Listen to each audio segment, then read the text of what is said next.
Operation सिंदूर के बाद पाकिस्तान पर कूटनीतिक हमला, शशि थरूर समेत 7 सांसद करेंगे अंतर्राष्ट्रीय मंचों पर हिंदुस्तान की नुमाइंदगी। विस्तृत समाचार।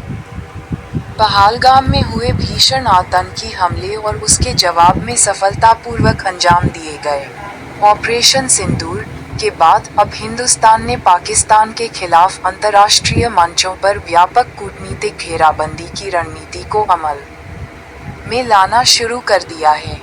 इस सिलसिले में 23 मई से एक विशेष सर्वदलीय प्रतिनिधिमंडल विश्व के प्रमुख देशों की यात्रा पर रवाना होगा। इन सांसदों का मिशन साफ है, पाकिस्तान प्रायोजित आतंकवाद को उजागर करना और अंतर्राष्ट्रीय समुदाय से व्यापक समर्थन जुटाना। इस अहम मिशन के लिए 7 सर्वदलीय प्रतिनिधिमंडलों का गठन किया गया है। हर प्रतिनिधिमंडल एक प्रमुख राजधानी का दौरा करेगा। इनमें संयुक्त राष्ट्र सुरक्षा परिषद के सदस्य देश, रणनीतिक साझेदार और वैश्विक प्रभावशाली देश शामिल हैं। कांग्रेस के वरिष्ठ नेता और तिरुवनंतपुरम से सांसद डॉक्टर शशि थरूर को इनमें से एक प्रतिनिधिमंडल का नेतृत्व सौंपा गया है। इस जिम्मेदारी को स्वीकार करते हुए उन्होंने सोशल मीडिया प्लेटफॉर्म एक्स पर लिखा, हाल की घटनाओं पर हमारे देश का दृष्टिकोण प्रस्तुत करने के लिए 5 प्रमुख राजधानियों में एक सर्वदलीय प्रतिनिधिमंडल का नेतृत्व करने के लिए भारत सरकार के निमंत्रण से मैं सम्मानित महसूस कर रहा हूं। जब राष्ट्रीय हित की बात हो और मेरी सेवाओं की आवश्यकता हो तो मैं हमेशा उपलब्ध रहूंगा। जय हिंद।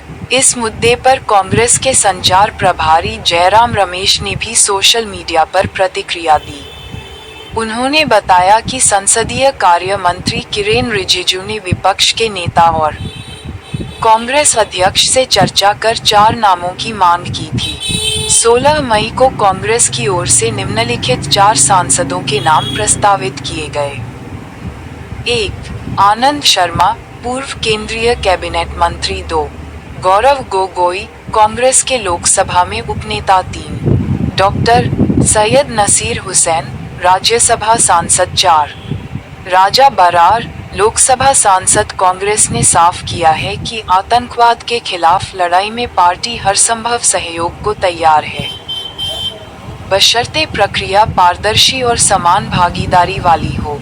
भारत सरकार द्वारा गठित इन 7 प्रतिनिधिमंडलों में विभिन्न दलों के सांसदों को शामिल किया गया है। इनमें से 4 नेता राष्ट्रीय जनतांत्रिक गठबंधन (एनडीए) से हैं, जबकि 3 विपक्षी इंडिया गठबंधन से हैं। प्रत्येक प्रतिनिधिमंडल अलग अलग रणनीतिक देशों की यात्रा करेगा।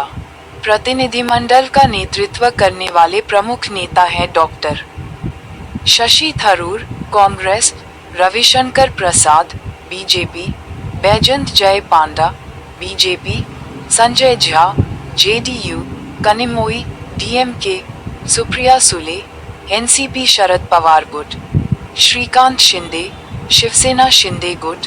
इस कूटनीतिक यात्रा का प्रमुख उद्देश्य है पाकिस्तान की आतंक नीति को वैश्विक मंचों पर बेनकाब करना। ऑपरेशन सिंदूर के जरिए हिंदुस्तान की आतंक के खिलाफ नीति को मजबूत करना और वैश्विक सहयोग सुनिश्चित करना। इसके अलावा प्रतिनिधिमंडल ये संदेश भी देगा कि भारत में राष्ट्रहित के मुद्दों पर राजनीतिक एकता संभव है। हिंदुस्तान की यह पहल न केवल पाकिस्तान की असलियत को उजागर करने की कोशिश है, बल्कि यह भी संकेत है कि आतंकी हमलों के जवाब अब केवल सैन्य नहीं, बल्कि सामरिक और कूटनीतिक दोनों स्तरों पर दिए जाएंगे।